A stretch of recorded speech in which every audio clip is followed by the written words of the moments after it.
It's really good to be here today, and I'm going to talk about our news. This was 2017 was the year when the news became the news, I guess, with fake news, failing business models, the rise of platforms. It is truly a tumultuous time to be a journalist or to start thinking about being a journalist. So I'm going to talk a little bit about myths, actually, some of the myths around digital, and a lot of this is based, hopefully, on some really good evidence, based on actually 6 years of surveys and other ways of gathering data around what's going on. So fake news, we'll address fake news. Fake news is all the fault of the internet, apparently. Everybody gets their news from social media. You probably recognize some of these. So this is an association of text science journalists, but apparently you're all finished. It's all about video now. Young people won't pay for anything. You probably heard that one too. So a whole range of myths. There's a kernel of truth behind some of them, but I'm going to explode some of those myths. And it's based on a lot of what we do at the Institute is based on, or what I'm going to talk about is the world's biggest news survey, the Digital News Report. 70,000 respondents, 36 markets this year. And these are just some of the countries. So it's based on a representative sample, an online survey, and then we back that up by doing focus groups, so we really kind of understand what's going on beneath the surface as well around some of these really big issues. I'm just going to kick off with looking back actually 5 years to see how the media ecosystem has changed in a really short period of time, which I think leads to a lot of the sort of tensions that have boiled the surface in 2017. So if you just look at the UK, countries are different, but this UK is not untypical. What you see is broadly is, sorry Pala, but the television news line you see at the top there is gradually declining. So sort of gradual decline in most countries of people watching scheduled television news bulletins. And in about 2016, you saw online for the first time overtaking television in terms of weekly consumption. But the main changes that you can see on this chart are broadly the fall in printed newspapers, so fewer people reading printed newspapers, and the pink line there is the rise of social media. So in most countries, including the UK, we've seen that essentially double in 3 or 4 years as a source of news, These, of course, are just averages. And if you look beneath the averages, you see extraordinary sort of further stories. So this is there's a chart which looks at the whole situation by age, and it's about what's your preference. So do you prefer television news? Do you prefer online? Do you prefer social media or print? And what you see is this extraordinary generational split. So essentially, if you're and the split's somewhere around 45. So if you're over 45, essentially you're clinging on to your television news bulletin and your printed newspapers. I still buy one, for example, every day. And we've kind of grafted on some digital habits on top of that. Whereas you can see that under 35s, under 45s are essentially digital natives. So they're comfortable with every aspect of digital media. They prefer digital media. They're very comfortable with social media. And they might watch a television news bulletin if they happen to be in at the right time, or they might pick up a free newspaper or whatever. So there's this extraordinary sort of split. And the social media one is really interesting because a few years ago, only 1 or 2% said that social media was their main source of news. Now you can see 18 to 24s, 24% say that social media is their main source of news, their preferred source of news, so more than television news, which I think is a really, really significant change. Which brings me on to the whole question of fake news and the role of trust, which we focused on a lot this year for fairly obvious reasons. So we asked a question about, how good is social media at separating out the propaganda that Palab talked about from the facts. And broadly, it's about a quarter of us think that social media does a good job in separating fact from fiction. Actually, in the UK, it's even less. It's about 18%. See the Pope Francis endorsing Donald Trump's story there. And for many people, we've seen a real, they talk about, real shift in the last year where their feeds have started to get polluted with propaganda. So the signal from the noise has got significantly worse for many people in the last year. So they talk about it's a petri dish for ideological fake news, for example, was one of the comments from the focus group. People share without reading the articles. Does anyone do that here? I'm sure you don't. But people complain about that, and therefore the consequence of that within social media feeds. People are same question for mainstream media, so a little bit better. So 40% thinks the news media does a good job in separating fact from fiction. So not exactly a ringing endorsement, but a little bit better. And when you talk to people about why they think the news media does do a good job, for those people who do think that, people think that's the journalist's job. That's what journalists do. They sift facts from fiction. But also there is a sort of accountability. There's a credibility of the information because journalists have names attached. There are processes. There are editors involved. And there is a track record of the brand or the individual journalist, which really matters. So I think this is a really important thing to build on over the next few years, not just for publishers, but also for platforms to try and use some of the strengths, what people trust, and to make more of those things. More generally, we look at trust across countries, and we see that it is very different in different countries. So this is looking at the range of 36 countries we look at. What we find generally is trust is much stronger in North European countries. Finland is at the top, has been for a few years, 62%. But right down the other end, you find Greece and Korea, and in those countries, just 23% say they trust the media because, in fact, in those countries, people trust alternative sources like blogs and social media more than they do traditional media. So it's very different in different countries.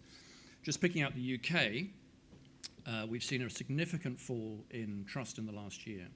And my theory around this is that a lot of it is down to Brexit and the increasing polarized debate and the sort of denigrating of experts or anybody like Palab who tries to sort of play the middle course. If you have these very entrenched positions, then the media companies in the middle tend to get squeezed from both sides. So I think that's one of the things that's going on in the UK. In the US, we find trust is very low, so around 38%, or relatively low compared with other countries. But interestingly, if you are a user of Fox News, people who use Fox News trust the source that they use. So 53% trust the sources they use. So Fox News on the right or Washington Post on the left. So some countries are, and what that tells me is there's increased polarization in some of these countries. There's nothing holding the facts together because people are living their own bubbles either on the right or on the left. Moving on to science and technology, we kind of group those together within our survey just to get a sense of who is using science and technology, how much interest is there in it. I mean, there's high levels of interest in science and technology, and encouragingly from young people too. It tends to be male, so 59% to 41%. Tends to be younger, tends to be wealthy, and crucially for your careers, it's also highly digital already. Partly probably because of the connection with younger people being interested in science and technology. One of the most interesting findings for me from this year's digital news report was the changing shape of social media, and if you just look at the headline figures, it doesn't look like much has changed. You're still seeing this sort of really big increase in the UK and the US. On average, 54% of us say that we use social media for news. But actually, in at least half our countries, we're seeing social media slowing down or indeed going into reverse over the last 12 months. And I think there are kind of three reasons for this. So one is probably related to the trust issue, that people think that the social media, the value they were getting from the range of views from social media as against the sort of the propaganda and the agendas, that shifted to some extent. I think secondly, Facebook have changed their algorithms a bit so that they're focusing more on friends and families, a bit less on professional content. And I think the third thing that's really interesting is the rise of messaging apps. It's probably a mixture of all those three things, which means we're seeing a bit of a change. I think also we're reaching the end of that first phase of the social revolution. Most people who wanted to be on social media are already on social media. So it's a sort of a natural tailing off of the product cycle. If you look specifically at which networks people are using, this is the average across all of the countries. So at the detail, so the dark blue line there is the percentage of people who use these networks on a weekly basis for any purpose, and then for news specifically, including science news, is the light blue. So 47% are using Facebook for any purpose. About two-thirds are using Facebook for news. We've seen a bit of an increase in Twitter in the US. Might be to do with Donald Trump's tweets, I don't know. Instagram's growing, probably the fastest network in the last year. But the real change has been within those messaging applications. So we've been tracking the rise of WhatsApp in particular for the last few years. And in some countries, 60-70% of people are using WhatsApp now for any purpose. And for news, last year it was about 8%. This year it's about 15%, slightly bigger sample of countries, but still significant growth in many countries. And a lot of this, of course, is organic sharing. So it's absolutely down to the quality of the content. What's interesting is a lot of that sharing is happening in countries where it's often hard to share openly in networks. So 51% in Malaysia, for example. In Turkey, it's gone up 8%. It's 25% within WhatsApp, and a lot of that is because it can be dangerous to talk openly in Facebook around political subjects, for example. So I think messaging apps is really interesting. Of course, we should remember that Facebook owns Instagram, it owns WhatsApp, and obviously Messenger and Facebook. So that's 80% are touching a Facebook product weekly still, and 54% for news. Significant power within the news ecosystem, which kind of brings me on to, I think, the biggest change which has been going on under the surface is this change in how you discover and, to an extent, consume news. So, when I was involved in the beginning of News Online, pretty much everyone came to us directly or via a search engine. So there was much more of a direct relationship between the news brand or the journalists and readers. What we find now is 32% say that they go directly to a website or an app. But if you add up the other ways of getting to news, i.e. search, social, email, mobile, and aggregators, 65% are essentially coming in through the side door. So they're not hitting your homepage, they're going directly to a news story from some of these other routes. And that's much higher for young people, so 73% for under 35s. The other implication of that, if you think about it, is that if you think about search and social media and aggregators, in many cases they're using algorithms to decide what stories you see in your newsfeed, or if you do a search, which ones come at the top and which comes next. And so effectively, for the first time this year, the majority of people are having stories selected by algorithms rather than by editors, which is another really sobering thought and significant change. The other thing that I think has been really significant is the change in mobile. A little bit like social media, we've got a slowing down. So we've had very rapid growth in people using mobile phones for news, but we're kind of reaching the end of that first phase. But our dependence on the mobile is increasing and growing because it is this incredibly powerful personal device. It's multifunctional, it's incredibly convenient, it's always with you.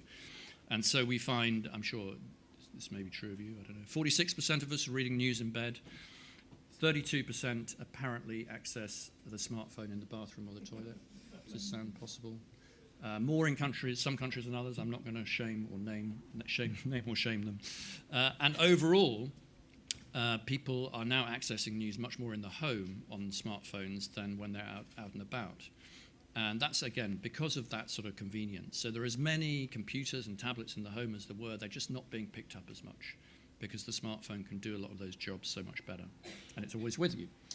And I think one of the consequences of this going forward is, how the attention has moved from that sort of first screen of the apps to the lock screen itself. So hands up in this room, how many people started their day, the first contact with news of any kind was via a smartphone? Okay, so that's about 90% of the audience. And how many people's first contact was with radio or television? That's very brave of you to put up your hands. Which is so. And that's obviously been a huge shift. And if you think about it, your first contact may have been on the lock screen, or it may have been the next level down, or it might have been via your social media feeds. But this is, and therefore thinking about how you attract attention, how people get attention for stories, is completely different from when I started, or even when I started doing online journalism. So what we've seen is this big growth in mobile notifications, which I think is going to be one of the sort of next big things in many countries. So mobile alerts up in all the 12 markets as a way of coming across news, and the platforms are introducing much richer functionality as well. So new ways of telling stories. This is an example. So this is not within the app. It's not on the lock screen. So you get an alert, and then the next click from the alert comes to something like this sort of card. It's a new format, which is telling a story visually about what's happening with the US election in real time. So this is using real data. And then from there, you can then click onto it to additional things.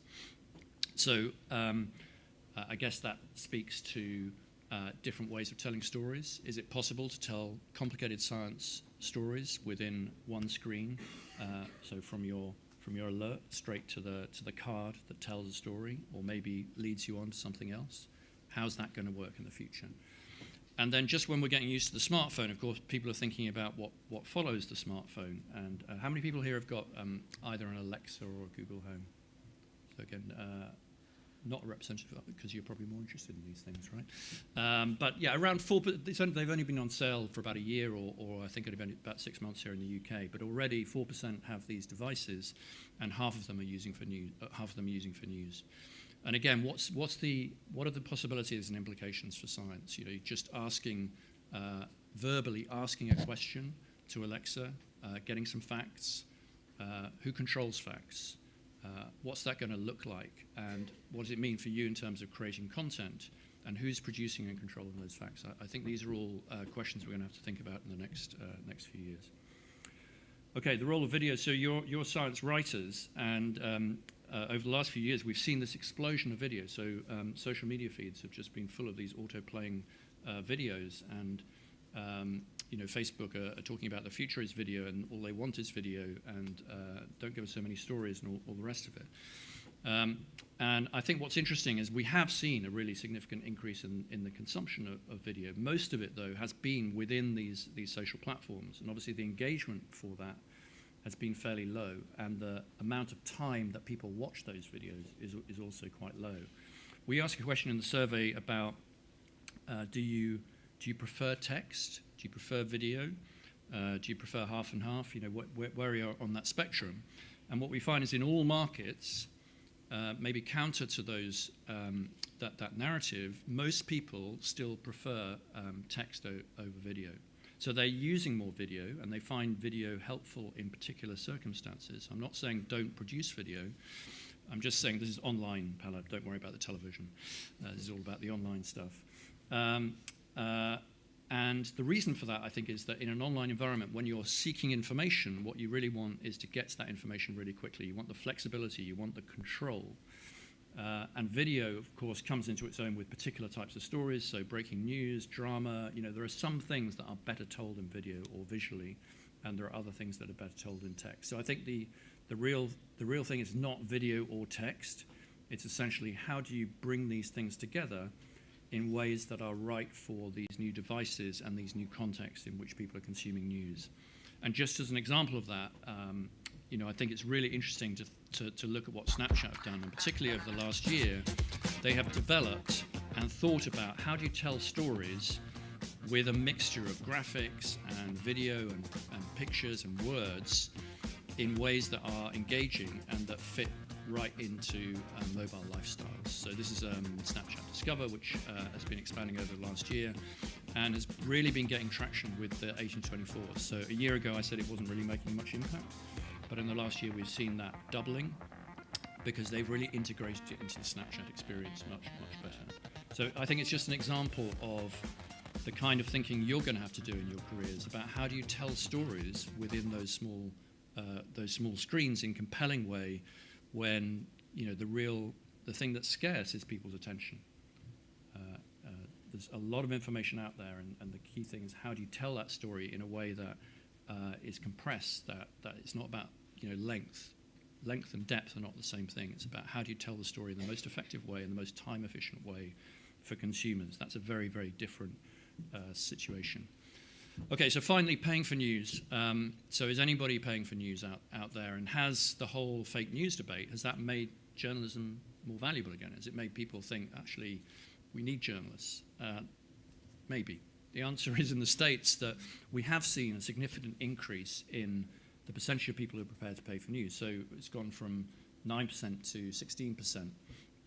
And interestingly, driven by under 35s and those on the left. So 29% of the people who are paying for news in the US said they've done it to help save journalism.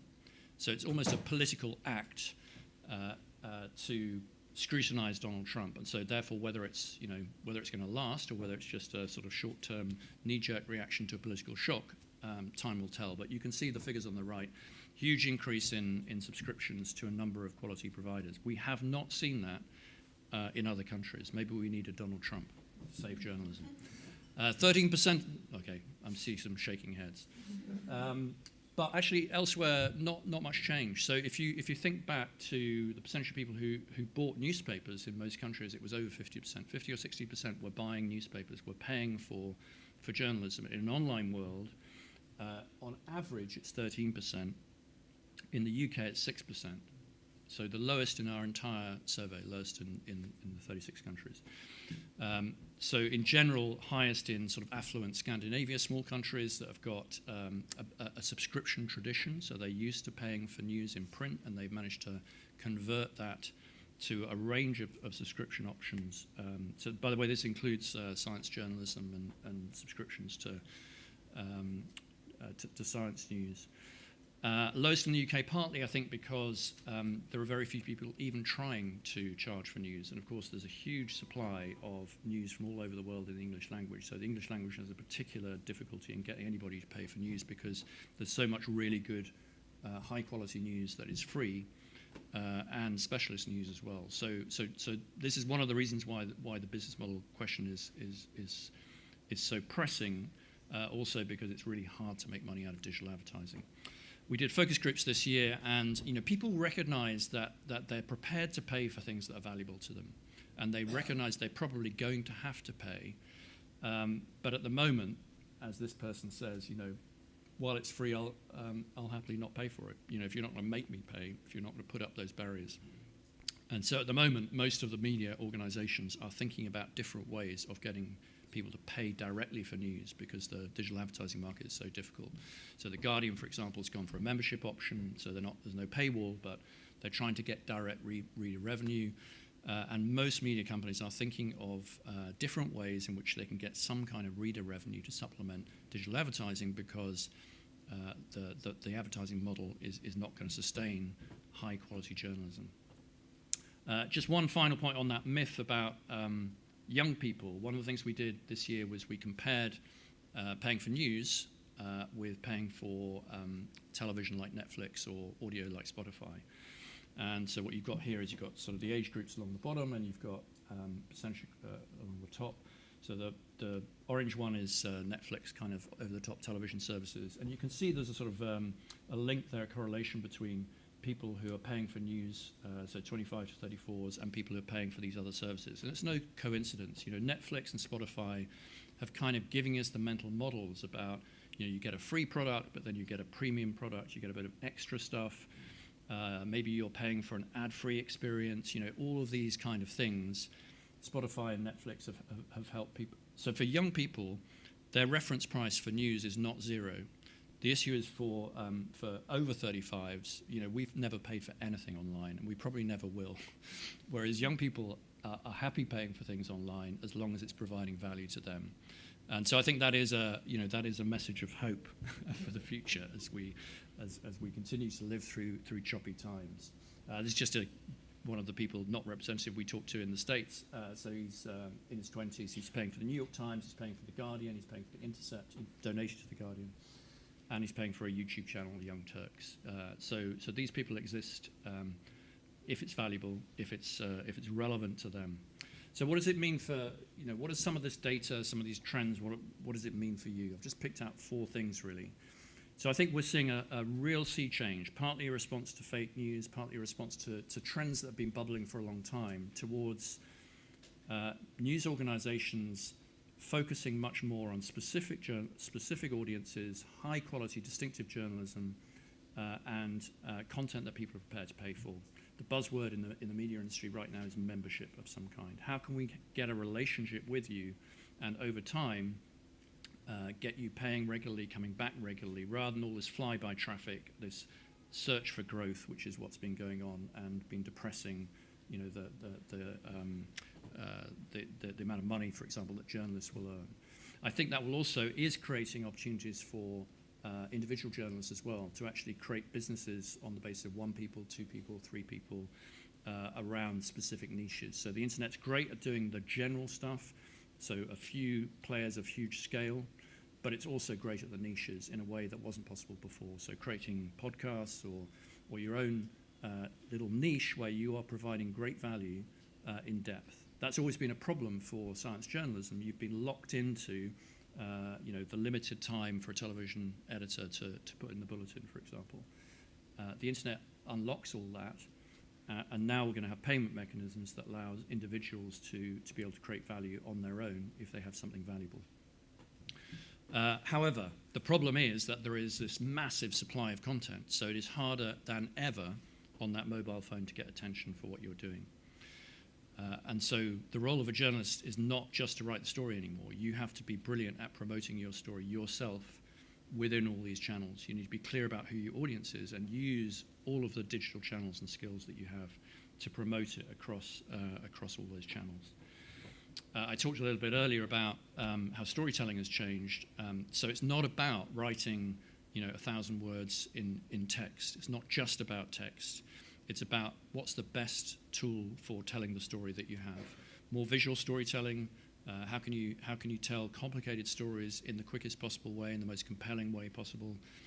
Audio storytelling. All of these are new possibilities, and old possibilities, of course. Words on their own will not be enough. And then the journalism of the future, I think, will be less about telling people from on high, this is the information we have. It's going to be much more about co-creating. It's going to be more about having a conversation. It's going to be like listening. It's how you're going to get stories, but it's also about how you build those relationships, important relationships over time. So hopefully some thoughts which will be useful for you going forward that sort of comes out of the research and the data that we've been doing for some time. And if you want to know more about the Digital News Report, it's online, digitalnewsreport.org. Everything's free. All the charts and data is open for you to use under a Creative Commons license. Thank you very much. Very happy to take questions.